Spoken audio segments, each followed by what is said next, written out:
भाग 8 बेताल 25सी। वाचक हिमांशी। समय अप्रैल 2026। भाग 8। अंग देश के एक गांव में एक धनी ब्राह्मण रहता था। उसके 3 पुत्र थे। एक बार ब्राह्मण ने एक यज्ञ करना चाहा। उसके लिए एक कछुए की ज़रूरत हुई। उसने तीनों भाइयों को कछुए लाने को कहा। वे तीनों समुद्र पर पहुँचे। वहाँ उन्हें कछुआ मिला। बड़े भाई ने कहा, मैं भोजन चंग हूँ, इसलिए कछुए को नहीं छूऊंगा। मझला बोला, मैं नारी चंग हूँ, इसलिए मैं नहीं ले जाऊंगा। सबसे छोटा बोला, मैं शया चंग हूँ, सो मैं नहीं ले जाऊंगा। वे तीनों इस बहस में पड़ गए कि उनमें से कौन बढ़कर है। जब वे आपस में इसका फैसला ना कर सके तो राजा के पास पहुँचे। राजा ने कहा, आप लोग रुकें, मैं तीनों की अलग अलग जांच करूँगा।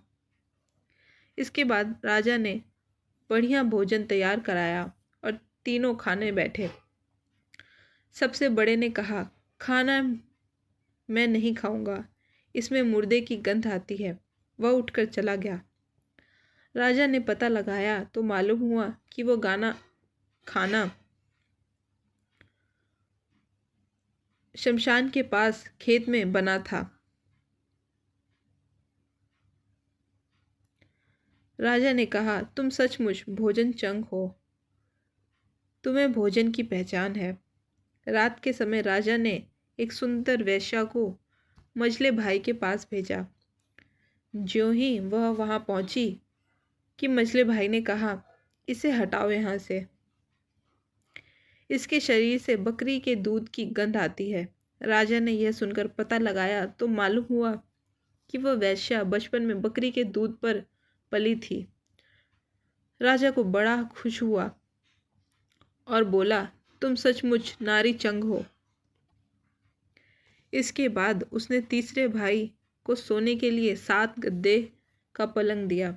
जैसे ही वो उस पर लेटा कि एकदम चीख कर उठ बैठा। लोगों ने देखा कि उसकी पीठ पर एक लाल रेखा खींची है।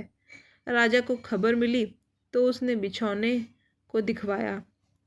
7 गद्दों के नीचे उसमें एक बाल निकला। उसी से उसकी पीठ पर लाल लकीर हो गई थी। राजा को बड़ा अचरज हुआ। उसने तीनों को 1-1 लाख अशर्फियाँ दी। अब वे तीनों कछुए को ले जाना भूल गए और वहीं आनंद से रहने लगे। इतना कहकर बेताल बोला, हे राजन, तुम बताओ, उन तीनों में से बढ़कर कौन था? राजा ने कहा, मेरे विचार से सबसे बढ़कर शया चंग था, क्योंकि उसकी पीठ पर बाल का निशान दिखाई दिया और ढूंढने पर बिस्तर में बाल पाया भी गया। बाकी 2 के बारे में तो यह कहा जा सकता है कि उन्होंने किसी से पूछकर जान लिया होगा।